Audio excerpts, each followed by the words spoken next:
আসসালামু আলাইকুম, সবাই কেমন আছেন? আশা রাখি সবাই ভালো আছেন।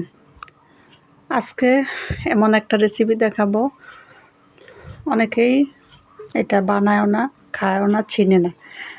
আমিও চিনতাম না।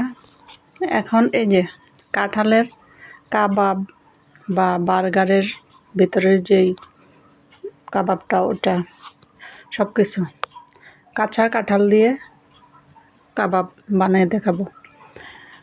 কাঁচা কাঁঠাল আমি আরেকবার রান্না করছি, ওইখান থেকে কিছু কাঁঠাল নিয়ে রেখে দিয়েছি ডিপে। এক সপ্তাহ পরে এখন আবার এই কাঁঠালগুলা ভালোভাবে সিদ্ধ করতে হবে। সিদ্ধ করে আমি শিলপাটা এভাবে হালকাভাবে বেটে নিয়েছি। ব্লেন্ডারেও করা যায়, তবে ব্লেন্ডারে মনে হচ্ছে যে একটু ঝামেলা হবে, এ কারণে আমি শিলপাটায় বেটে নিয়েছি। বেটে নিলেই আমার মনে হয় সহজ হবে, বেশি কষ্ট হয় না, নরম একটু অল্প একটু কষা দিলেই হয়ে যায়। এখন দিয়ে দিব একটা সিদ্ধ আলু। সিদ্ধ আলু দেওয়ার পরে দিয়ে দিব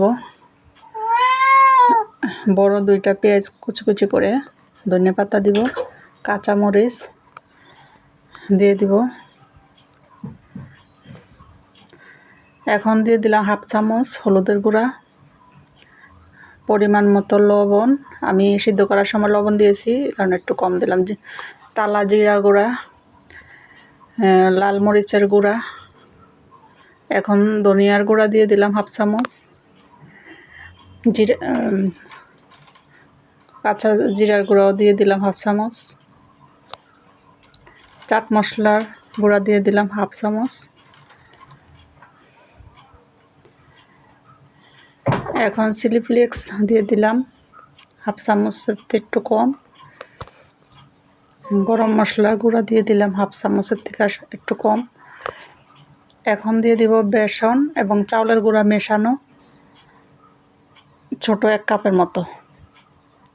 সবগুলা উপকরণ এভাবে ভালোভাবে মিশিয়ে নিতে হবে।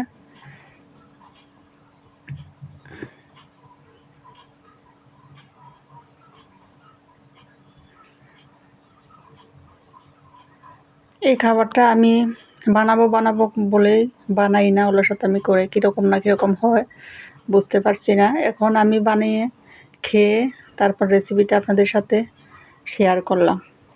এত মজা, মানে এত টেস্ট হয়েছে। মাংস খেলাম নাকি কাঁচা কাঁঠালের কাবাব খেলাম, এটা আসলে না বললে কেউই বুঝতে পারবে না। হাতে একটু তেল মাখিয়ে এভাবে সুন্দর করে সবগুলো আমি এভাবে বানিয়ে নিয়েছি।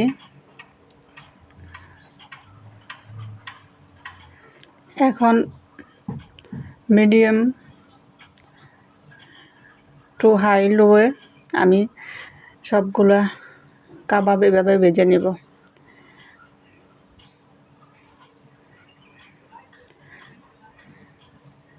মাংসের কাবাব সাধারণত পোলাওর সাথে বা ভাতের সাথে আমরা সবাই খাই, কিন্তু এই কাবাবটা বানানোর পরে একদমই সস দিয়ে হাতে হাতে খাওয়া শেষ হয়ে গেছে। সবাই প্লিজ কষ্ট হইলেও একদিন বানিয়ে খেয়ে রেসিপিটা জানাবেন।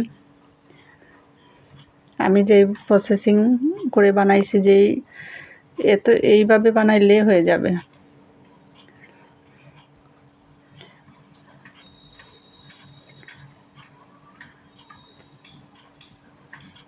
এই তো আমার কাবাবগুলা সুন্দরভাবে ভাজা হয়ে গেছে।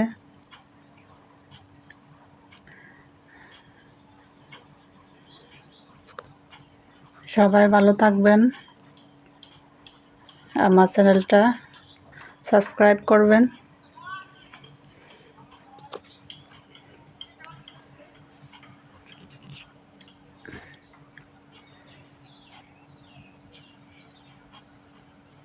অনেক সুন্দর হয়েছে, অনেক মজা হয়েছে। আপনারা একবার হলেও বানিয়ে খাবেন।